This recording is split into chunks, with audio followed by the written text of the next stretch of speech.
Coletiva de Felipe Luiz, Vitão fazendo promessa para a torcida do Flamengo. Felipe explica o porquê da ausência de Ayrton Lucas. Pane no sistema defensivo, sem dúvida nenhuma, marcou a derrota do Flamengo ontem. E a situação ficou delicadíssima no Campeonato Carioca. A gente vai inclusive trazer a tabela para vocês. Para mim, o melhor em campo, Cebolinha, lamenta a derrota do Flamengo e disse: serve de aprendizado. Espero que sim. Fala galera rubro-negra, estamos chegando com mais um vídeo aqui no canal Camisa 10 da Nação. O seu, o meu, o nosso canal de notícias e informações do Flamengo, esse Flamengo que a gente tanto ama. Mas antes de começarmos com as notícias, gostaríamos de pedir a você que acompanha o nosso canal e ainda não é inscrito, para se inscrever aqui embaixo no botão inscreva-se, ativar o sininho da notificação, porque assim, sempre que postarmos um vídeo novo, você será notificado e, claro, deixar também o seu like e o seu comentário, porque isso ajuda demais o nosso trabalho e é muito importante para nós. Como sempre falamos, galera, é rapidinho. Papo. E deu. Assim é. Bom, bora começar então com as notícias. O início do jogo de ontem, sem dúvida nenhuma, poderia ter sido disputado com o Remo. Afinal de contas, o Maracanã ficou inundado. Verdades à parte, o campo ficou ruim para os dois times. Isso é fato. Mas venceu quem cometeu menos erros. Perdeu quem fez e cometeu mais erros. Assim, se deu o resultado de 2 Fluminense, 1 Flamengo. 2 falhas defensivas, uma de Léo Ortiz e um corte errado de Royal, fizeram com que o Flamengo levasse 2 gols que não teve culpa nenhuma do André, que fique claro isso, mas sim, infelizmente, as falhas do sistema defensivo. O Flamengo tinha em 2025 como maior virtude a solidez do sistema defensivo.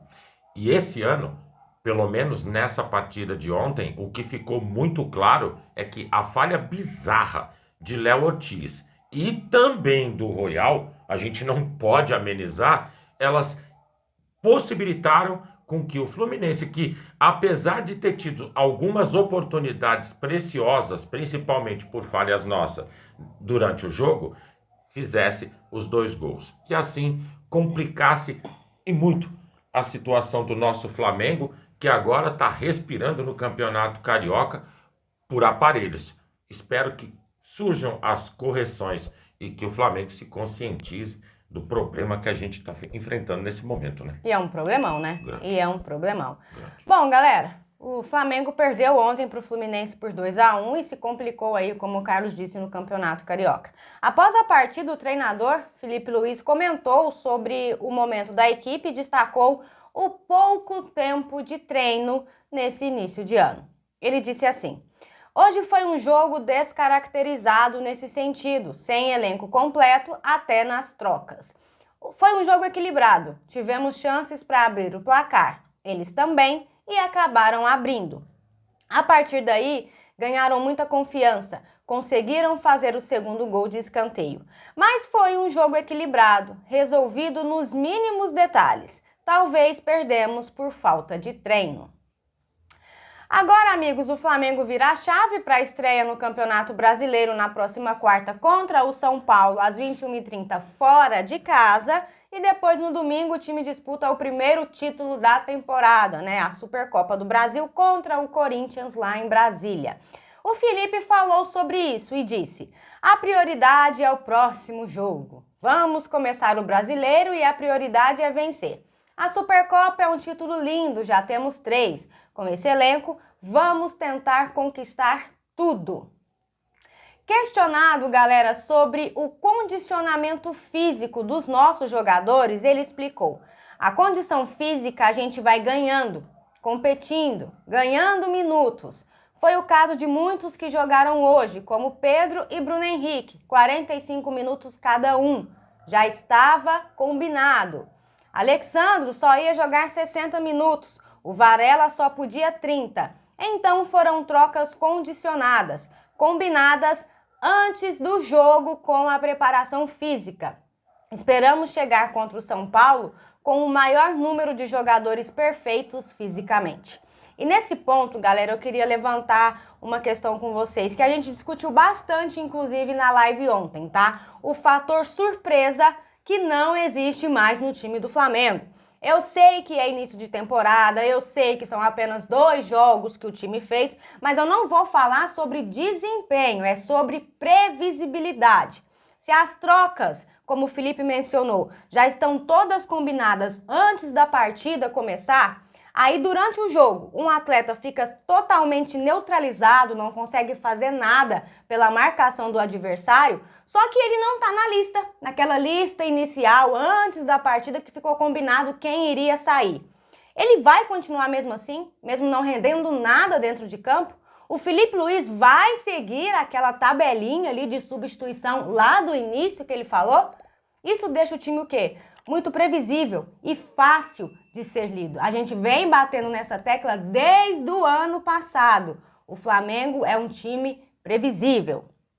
Bom, galera, por fim, o Filipe Luís comentou sobre Emerson Royal e Samuel Lino. Ai, meu Deus, que dupla, hein?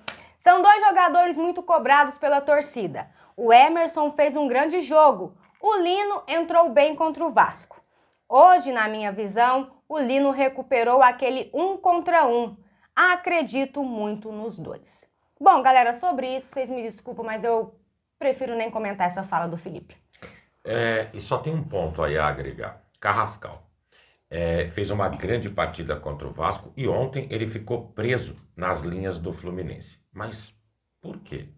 Porque foi colocado em posição errada? Poxa, não. A partir do instante que a gente tem um meio-campo formado por Alan e Everton Araújo, menino da base, fez a função dele, mas o Alan, para mim, não justifica, o time fica totalmente sem criação. A gente sabe que não rende esses 2, né? Claro. Não rende. Não dá. Seguindo com as notícias, o Flamengo tem que fazer muita oração, mandiga, para quem acredita, e tudo que for possível para ver se nessa 4ª rodada, já que o Flamengo está na 5ª, se encerre com resultados positivos. E na quinta-feira, na 5ª rodada, que o Flamengo não entra em campo, aí a reza tem que ser mais forte ainda. Mengão torce contra o Boa Vista, o Nova Iguaçu e o Madureira. Veja bem os nomes, galera. Esses times não podem vencer, porque se eles vencerem, Mengão fica de vez na zona do rebaixamento.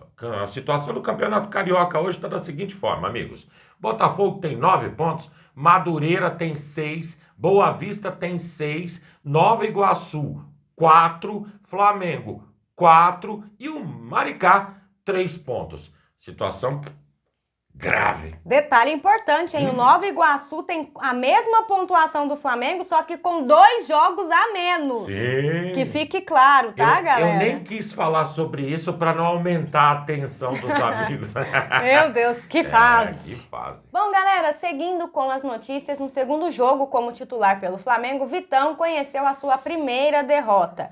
O zagueiro até deu assistência para o gol do Cebolinha, mas, infelizmente, o Flamengo não conseguiu evitar o resultado negativo contra o Fluminense.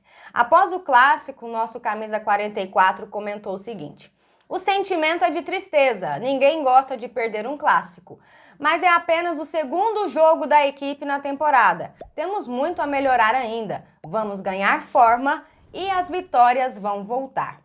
E depois ele completou: vamos jogar a última rodada, só a vitória nos interessa. Vamos buscar isso de qualquer maneira. Bom, galera, o Vitão, ele acabou de chegar, então eu acho que cobrar esse cara nesse momento não é justo com o jogador, né? Mas eu espero de verdade que esse discurso dele reflita o sentimento dos outros jogadores também, tá? Que não fique só em palavrinhas bonitinhas que a gente ouve muito. Mais uma vez eu reforço para vocês, eu sei que é só o segundo jogo do Flamengo no ano, mas daqui a pouco, galera, a gente piscou, chega o meio de temporada. E aí? A gente vai continuar dizendo, calma, galera, é só início de temporada? Desculpa, mas eu não quero repetir aí anos anteriores do Flamengo que a gente ficava justamente nessa tecla. Ah, é só início de temporada, início de temporada. Chegou dezembro, tava gente falando, gente, é início de temporada, calma. E esse ano as competições elas se empaçocam, né, galera? É tempo curto devido à Copa do Mundo, então agrava ainda mais. Para mim, ontem, o melhor em campo, apesar de não ter ficado nem 45 minutos no gramado, foi o Everton Cebolinha. Pela disposição, pela garra, pela eficiência e também ter entrado e modificado o Flamengo, sendo muito mais aguerrido, já que o Samuel Lino esbarra nele mesmo. Difícil. Ele é bom se no um dribla. contra um, ele contra a bola. Ele se.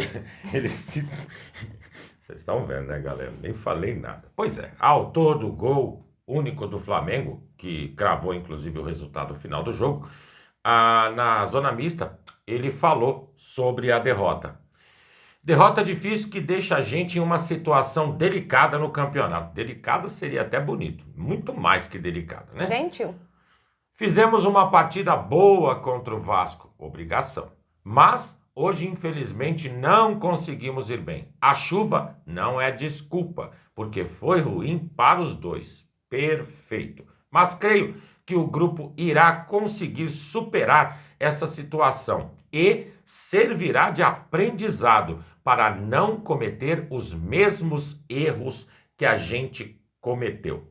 Fala isso pro Felipe Luiz também. Vamos avisar a todos, tá? Recebeu o memo? Recebeu o memo, é ótimo. Vamos, galera, e seguindo com as notícias, contra o Vasco, Daniel Sales, contra o Fluminense, Guilhermo Varela. Nos 2 últimos jogos aí do Flamengo nesse campeonato carioca, Felipe Luiz precisou improvisar na lateral esquerda, revezando com o nosso veterano Alexandro. Questionado sobre Ayrton Lucas, o treinador explicou: quem pode falar melhor é o médico. Ele está na fase final do tratamento da pubalgia. Deve retornar ao grupo na semana que vem, ou seja, no dia 28, que todo mundo queria voltar, né? O mais engraçado é a ironia nessa questão da nossa lateral esquerda, né? Porque em 2025, justamente essa posição era a que o Flamengo tinha mais jogadores de sobra, digamos assim, né? O Alexandro, o Ayrton Lucas e até então o Matias Vinha. O uruguaio, inclusive, chegou a ficar fora de alguns treinos do Flamengo por excesso de opções. E acabou aí, como todos sabem, sendo emprestado ao River Plate. Agora a gente tá tendo que o quê? Improvisar na lateral esquerda, porque a gente não tem um jogador ali para aquela posição. É bacana isso demais, né? Não? Absurdamente absurdo. É lindo, como dizia o Alcaraz. Bom, galera, e essas eram as notícias que tínhamos para vocês agora pela manhã. Lembrando, você que é novo no canal e ainda não é inscrito, dá uma forcinha pra gente, botão aqui embaixo, já se inscreve, deixa o seu like, o seu comentário, compartilhem pra geral, porque vocês sabem, juntos somos mais fortes. Muito mais fortes, amigos. Pessoal, fiquem bem, uma excelente semana a todos nós, um grande abraço e até o próximo vídeo. Amigos e amigas. Tchau, tchau.